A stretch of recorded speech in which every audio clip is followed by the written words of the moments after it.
السلام علیکم ورحمۃ اللہ وبرکاتہ۔ میرے محترم ناظرین کرام، آج کے اس مختصر درس میں آپ کے سامنے سورہ بقرہ دوسرا پارہ آیت نمبر 106 سے 110 تک میں پہلے تلاوت کروں گا، پھر اس کا ترجمہ آپ کے سامنے رکھوں گا۔ اعوذ باللہ من الشیطان الرجیم، بسم اللہ الرحمن الرحیم۔ وَإِذَا قِيلَ لَهُ اتَّقِ اللَّهَ أَخَذَتْهُ الْعِزَّةُ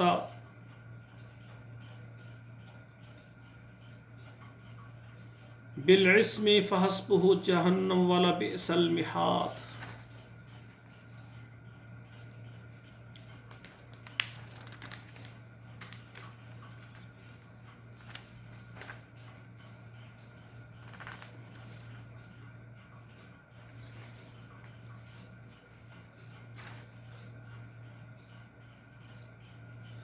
وَمِنَ النَّاسِ مَن يَشْرِي نَفْسَهُ ابْتِغَاءَ مَرْضَاتِ اللَّهِ وَاللَّهُ رَءُوفٌ بِالْعِبَادِ۔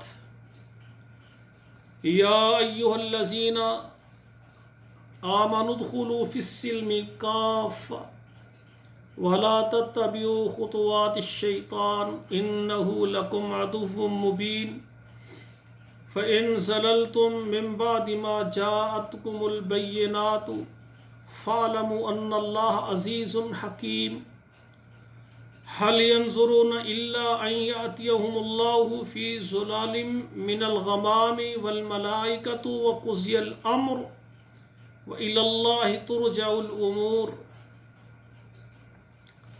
سامعین کرام، اب ترجمہ سماعت فرمائیں۔ وَإِذَا قِيلَ لَهُ اتَّقِ اللَّهَ أَخَذَتْهُ الْعِزَّةُ، اور جب کہا جائے ان کے لیے اللہ سے ڈرو تو وہ کہتے ہیں مجھے پکڑا ہے عزت نے، بالاسم گناہ کے ساتھ، فَحَسْبُهُ جہنم، پس کافی ہے ان کو جہنم، وَلَبِئْسَ الْمِہَادُ، اور وہ جہنم بہت ہی ہے بری جگہ ہے۔ اللہ ہمیں محفوظ فرمائے، اللہ ہمیں اپنی حفاظت میں رکھے۔ وَمِنَ النَّاسِ مَن يَشْرِي نَفْسَهُ ابْتِغَاءَ مَرْضَاتِ اللَّهِ۔ وَمِنَ النَّاسِ، اور لوگوں میں سے، مَن يَشْرِي نَفْسَهُ، جو بیچ دیتے ہیں اپنے آپ کو اللہ کی رضامندی کے لیے، وَاللَّهُ رَءُوفٌ بِالْعِبَادِ، اور اللہ تعالیٰ اپنے بندوں کے ساتھ شفقت کرنے والے ہیں۔ یا ایھا الذین آمنوا، اے ایمان والو، ادخلوا فی السلم کافہ، اسلام کے اندر سارے کے سارے داخل ہو جاؤ، یعنی مکمل داخل ہو جاؤ۔ وَلَا تَتَّبِعُوا خُطُوَاتِ الشَّيْطَانِ، اور شیطان کے قدموں کی پیروی نہ کرو، یعنی شیطان کی بات نہ مانو، اس کے پیچھے نہ لگو۔ إِنَّهُ لَكُمْ عَدُوٌّ مُّبِينٌ، بے شک وہ تمہارے لیے ظاہر دشمن ہے۔ فَإِن زَلَلْتُم مِّن بَعْدِ مَا جَاءَتْكُمُ الْبَيِّنَاتُ، اور پس اگر تم پھر گئے، یا پس اگر تم پھسل گئے، اس کے بعد کیا آئی تمہارے پاس واضح دلائل آئے، فَاعْلَمُوا، پس جان لو، أَنَّ اللَّهَ عَزِيزٌ حَكِيمٌ، بے شک اللہ تعالیٰ غالب حکمت والے ہیں۔ هَلْ يَنظُرُونَ إِلَّا أَن يَأْتِيَهُمُ اللَّهُ فِي ظُلَلٍ مِّنَ الْغَمَامِ۔ هَلْ يَنظُرُونَ، کیا وہ انتظار کرتے ہیں، إِلَّا مگر، أَن يَأْتِيَهُمُ اللَّهُ، یہ کہ آئیں ان کے پاس اللہ تعالیٰ، فی ظلل من الغمام، بادلوں کے سائے میں، ابر کے سائے میں آئیں، والملائکۃ، اور اس کے فرشتے، وقضی الامر، اور پورا کیا جائے گا حکم، یہ معاملہ سارا پورا کیا جائے گا۔ وَإِلَى اللَّهِ تُرْجَعُ الْأُمُورُ، اور اللہ کی طرف لوٹنے والے ہیں تمام کام۔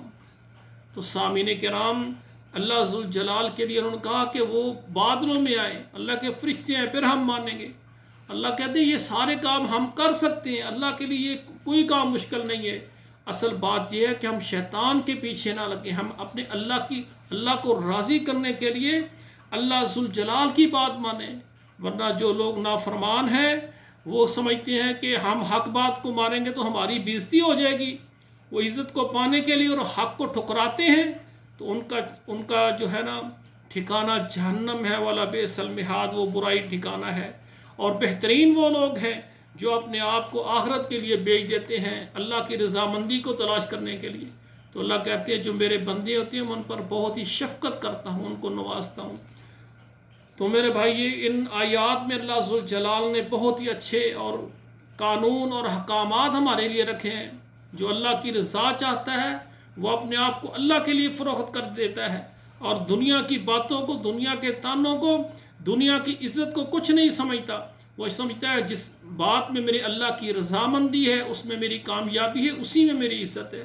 اور ایسے لوگ اللہ ذوالجلال کی مہمان ہوں گے، اور اللہ ذوالجلال ان کے لیے جنت میں مہمان نوازی کرے گا۔ دعا کریں کہ ہم آخرت کے لیے دنیا کو نہ ترجیح دیں، بلکہ ہم آخرت کے لیے دنیا کو ہم ایک سائڈ میں کر دیں۔ دنیا کی یہ چاہتے، دنیا کی یہ رونقیں، ان کو قربان کریں آخرت پر، تو اللہ ذوالجلال اپنے بندوں کی خاص مدد فرمائیں گے جو اللہ ذوالجلال کے لیے اپنے نفسوں کو بیچ دیتے ہیں۔ سبحانک اللہم ربنا وبحمدک اشہد ان لا الہ الا انت استغفرک واتوب الیک۔